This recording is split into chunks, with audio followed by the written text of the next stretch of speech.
ஓம் சக்தி. பிள்ளையே, ஏன் இப்படி விரக்தியோடு இருந்து கொண்டிருக்கிறாய்? உன் வாழ்க்கையில் ஏன் இப்படி நடக்கிறது என்று ஏன் இப்படி யோசித்துக் கொண்டிருக்கிறாய்? உனக்கு மட்டும்தான் எல்லாம் என்று நினைப்பதை முதலில் விடு. மனிதனாக பிறந்த அனைவருக்குமே இங்கே பாடுகள் இருக்கத்தான் செய்கிறது. பாடுகளை அனுபவிக்காத மனிதர்கள் இங்கே யாரும் இல்லை. எட்டி இருந்து பார்க்கும்போது அவர்களுக்கு எந்த பிரச்சனையும் இல்லாதது போல்தான் உனக்கு தெரியும். அதே சமயத்தில் அவர்களுக்கு அருகில் சென்று அவர்களை விசாரித்துப் பார். சில நிமிடம் அவர்களிடம் பேசிப்பார். அப்போது தெரியும் அவர்களுக்கு இருக்கும் பிரச்சனை உன்னை விட பெரியது என்று. அது தெரியாமல் இருக்கும் வரைதான் உனக்கு மட்டும்தான் பிரச்சனை என்று நீ நம்பிக்கொண்டிருப்பாய். தீர்க்க முடியாத பிரச்சனை இங்கே எதுவுமே இல்லை என் தங்கமே. உன்னுடைய கர்ம வினையையும் உன்னுடைய வினைகளையும் உன்னுடைய நேர காலத்தையும் பயன்படுத்தித்தான் இதுபோல கெட்ட மனிதர்கள் உன்னை நெருங்கி உன்னை பாடாய்படுத்திக் கொண்டிருக்கிறார்கள். கர்ம வினை தீரும் எப்போது என்று உன் கேள்விகளுக்கும் நான் பதிலளிக்கத்தான் வந்திருக்கிறேன். அந்த கவலைகளை தூக்கி உன் தலையில் வைத்துக் கொண்டு நீ சுமந்து கொண்டிருக்கும் வரை நான் அமைதியாக வேடிக்கை பார்த்து கொண்டுதான் இருப்பேன்.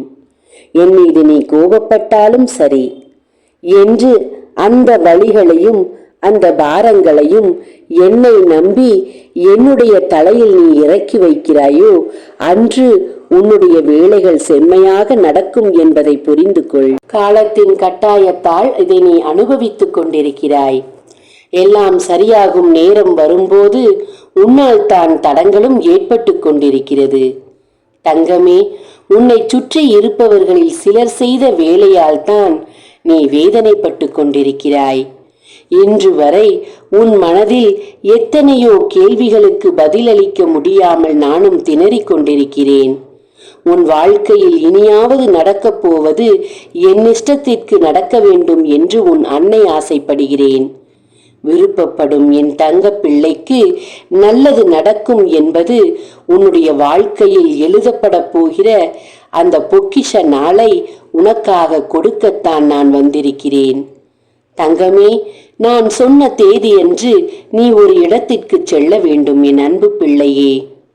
செல்லாமல் போய்விட்டால் மாறி அது உன் வீட்டிற்கு வரும் நிலை இருக்கிறது என்பதால் தான் உன்னிடத்தில் சொல்ல ஓடோடி வந்தேன் என் தங்கமே. நல்ல காலம் பிறக்கப் போகிறது. நல்ல நேரம் உனக்கு தொடங்கப் போகிறது. தடைப்பட்டு போன காரியம் நடக்கப் போகிறது. வீட்டில் இருக்கும் பிரச்சனைகள் தீரப்போகிறது. உன் வலிகளும் வேதனைகளும் தீரப்போகிறது. ஆறாத உன் காயத்திற்கு மருந்து போட உன் தாய் வரப்போகிறேன். ஏன் தெரியுமா? இத்தனை நாள் உன்னை பாடாய்படுத்தி கொண்டிருந்த உனக்கு செய்யப்பட்ட செய்வினை இப்போது திருப்பி நான் அனுப்பிவிடப் போகிறேன். யாருக்கு தெரியுமா? யார் இதை உனக்கு பரிசாக அளித்தார்களோ அவர்களுக்கு பரிசாக நான் அதை தரப்போகிறேன். அதன் வலியும் வேதனையும் அதிகமாகத்தான் இருக்கும். தீங்கு நினைத்தால் தீங்குதானே நடக்கும். செய்வினை செய்தவன் அதனாலே தானே அழிவான். அதனாலே அவன் அழிய போகிறான். அவன் வாழ்க்கையில் அழிவுகள் தொடக்கமாக போகிறது.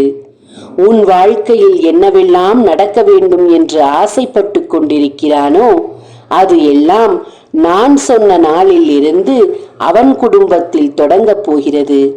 வருத்தப்படாதே. அந்த நாளில் உனக்கு ஒரு அழைப்பு வரும். அப்போது உடனடியாக நீ தயாராகி அங்கே செல். உன் தாய் சொல்வதை தட்டிவிடாதே. அதே போல உனக்கு நல்ல நேரம் தொடங்க வேண்டும் என்று இருக்கும் என் ஆசையை நீ நிறைவேற்ற 48 நாள் பூஜையில் வைத்த எந்திரங்களையும் மூலிகை சாம்பிராணியையும் சத்யநாராயணா படத்தையும் ஆண் பெண் உருவத்தையும் வாங்கி நான் சொல்லும்படி பரிகாரங்களை செய்துவிடு. அப்போதுதான் முழுமையான மாற்றம் உன் குடும்பத்தில் கிடைக்கும். எழுதி வைத்துக்கொள். நான் சொல்வதை எழுதி வைத்துக்கொள். என்னை கேள்வி கேட்க உனக்கு அத்தனை உரிமைகளும் இருக்கிறது. அன்பு பிள்ளையே, நான் தயாராகிவிட்டேன். வேலையை தொடங்கிவிட்டேன். அதற்கு உன்னுடைய அனுமதியாகத்தான் இந்த 48 நாள் பூஜையில் வைத்ததை வாங்கச் சொல்கிறேன். என்னை தட்டிவிடாமல் தள்ளிவிடாமல் உடனடியாகச் செய். ஓம் சக்தி.